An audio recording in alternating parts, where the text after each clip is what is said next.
नमस्कार, एक बार फिर से स्वागत है फास्ट प्लस न्यूज में। और आज उपस्थित है जनपद कुशीनगर के रामकोला विधानसभा क्षेत्र अंतर्गत कप्तानगंज नगर पंचायत क्षेत्र में। चूँकि नगर पंचायत की सरगर्मियां बढ़ती जा रही हैं, नगर पंचायत में चुनाव की सरगर्मियां उफान पे हैं और इसमें प्रत्याशी परिसीमन चूँकि लागू नहीं है, लेकिन प्रत्याशी भी उभर के निखर के सामने आए हैं। बहुत सारे प्रत्याशी जो हैं कई वर्षों से नगर क्षेत्र की समस्याओं को लेकर चलने का काम कर रहे हैं। इसी के क्रम में आज हमारे साथ उपस्थित हैं इस कप्तानगंज नगर क्षेत्र के उम्मीदवार के रूप में चलने का काम कर रहे हैं गोलू मिश्रा, जिनसे हम बात करेंगे नगर क्षेत्र की समस्याओं पे और जानने की प्रयास करेंगे कि अगर जनता इनको चुनती है, यहाँ के नगर पंचायत क्षेत्र की जनता इनको अध्यक्ष बनाती है, तो नगर क्षेत्र में विकास के क्षेत्र में क्या क्या देने वाले हैं। बहुत बहुत स्वागत है सर, कैसे हैं आप सभी लोगों को मेरा सादर प्रणाम। नगर के सम्मानित सभी जनता को मेरा सादर नमस्कार, सादर प्रणाम। जी सर, नगर पंचायत कप्तानगंज में इस बार कोई भी नगर में विकास से कार्य नहीं हुआ। जैसे रोड हुआ, सारे रोड टूटे हुए हैं, गड्ढा है, सफाई एकदम ना के बराबर है, पानी की व्यवस्था नहीं है। हाँ, यह बहुत सारी समस्याएं नगर पंचायत में हैं, जिसे हम देखते आ रहे हैं और उसका निदान अभी तक नहीं हो पाया सर। हम बात करेंगे आपसे नेताजी, क्या बदलाव करने वाले हैं। बहुत सारी आपके अनुसार बहुत सारी समस्या नगर क्षेत्र में देखने को मिल रही है, आप क्या बदलाव करने वाले हैं, किस बदलाव और किस मंसूबे के साथ आए हैं। जैसे सर, हम स्वास्थ्य, शिक्षा, पानी, रोड, इन सब बदलाव के साथ हम चुनाव में आएंगे और प्राथमिकता हमारी यही रहेगी कि नगर के सारे माने हर एक परिवार का बच्चा शिक्षित हो और स्वस्थ हो, निरोग रहे। जी, हम बात करेंगे नेताजी इस नगर क्षेत्र पे। आप चूँकि एक प्रत्याशी के रूप में हैं, भ्रमण कर रहे हैं, तो हम आपसे जानेंगे कि आप क्षेत्र की जनता के बीच में जा रहे हैं, तो नगर क्षेत्र में सबसे बड़ी और सबसे जटिल समस्या क्या देखने को मिल रही है आपको।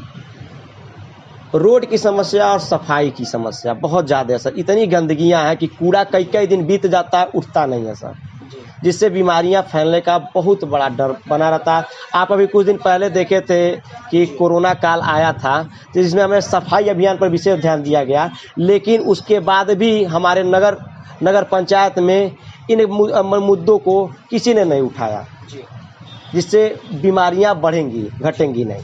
जी, हम आपसे बात करेंगे नगर क्षेत्र की जनता अगर आपको यहाँ की नगर अध्यक्ष चुनती है, तो नगर क्षेत्र में विकास के क्षेत्र में क्या देने वाले हैं।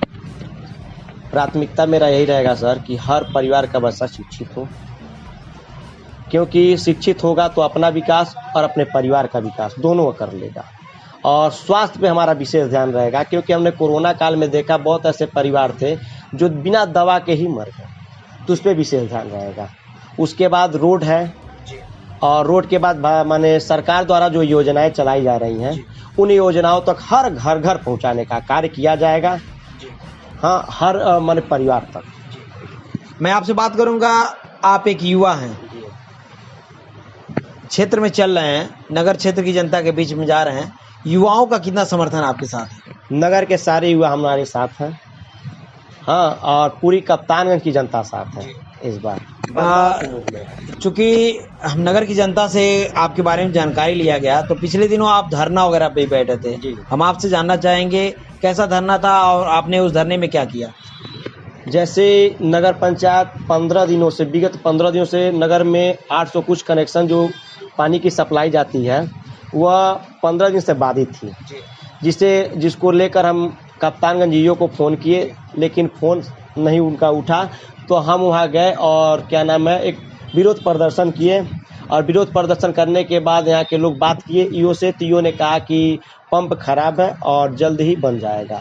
तो हमारे उस विरोध प्रदर्शन करने से 2 से 3 दिन के अंदर वो हमारे पानी की सप्लाई चालू हो गई, यानी सप्लाई मिल गई। जी जी।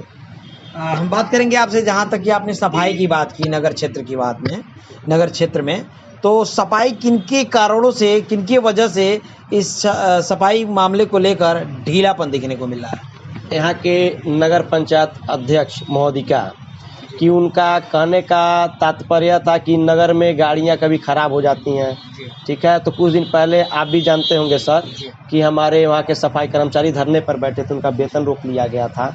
तब वेतन जब उन सफाई कर्मियों का रोका जाएगा तो कोई सफाई करने के लिए तैयार नहीं होगा।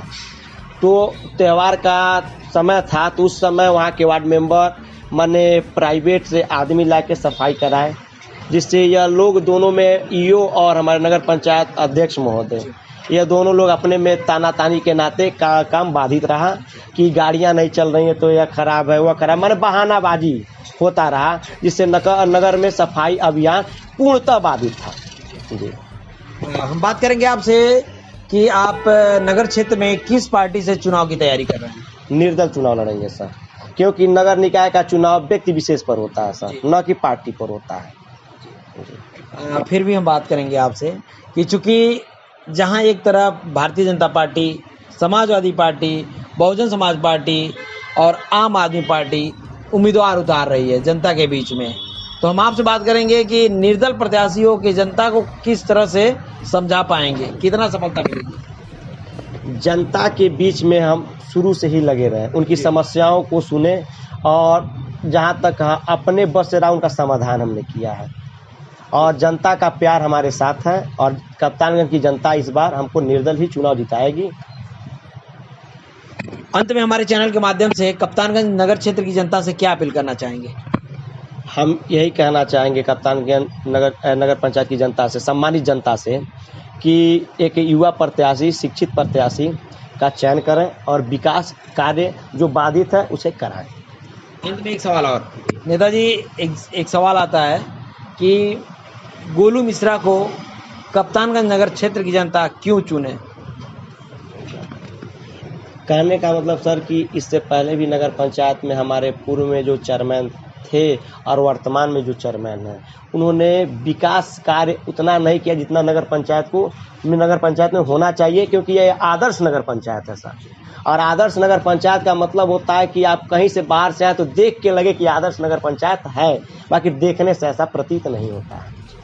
तो हम इसलिए जनता से अपील करेंगे कि एक माने पढ़े लिखे व्यक्ति का चुनाव करें जिससे विकास हो, न कि विनाश हो। अंत में एक सवाल और, आप चूंकि पढ़े लिखे हैं और मैं आपसे ये जानना चाहूँगा, पढ़ाई लिखाई करने के बाद आप अलग कैरियर बनाने के वजह आप राजनीतिक क्षेत्र में क्यों आना चाह रहे हैं?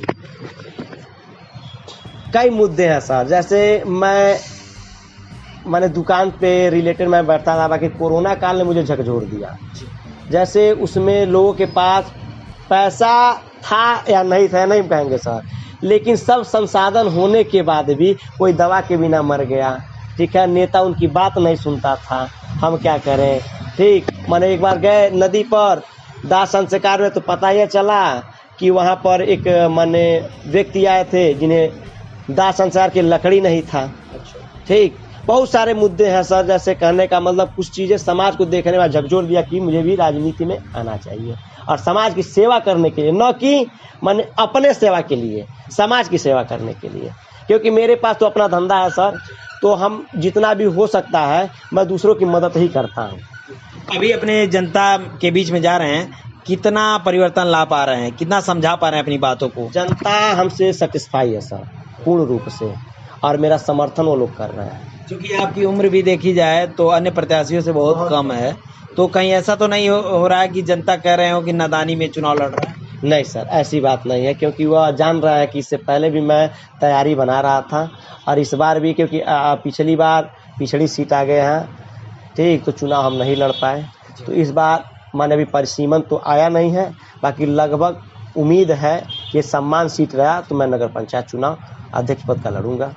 तो अंत में क्या कहना चाहेंगे? हम अपने नगर पंचायत के सम्मानित जनता से यही अपील करेंगे, एक बार पढ़े लिखे उम्मीदवार गोलू मिश्रा का चयन करें और भरोसा जताएं। हम उस भरोसे पर हमेशा खरा उतरेंगे। धन्यवाद।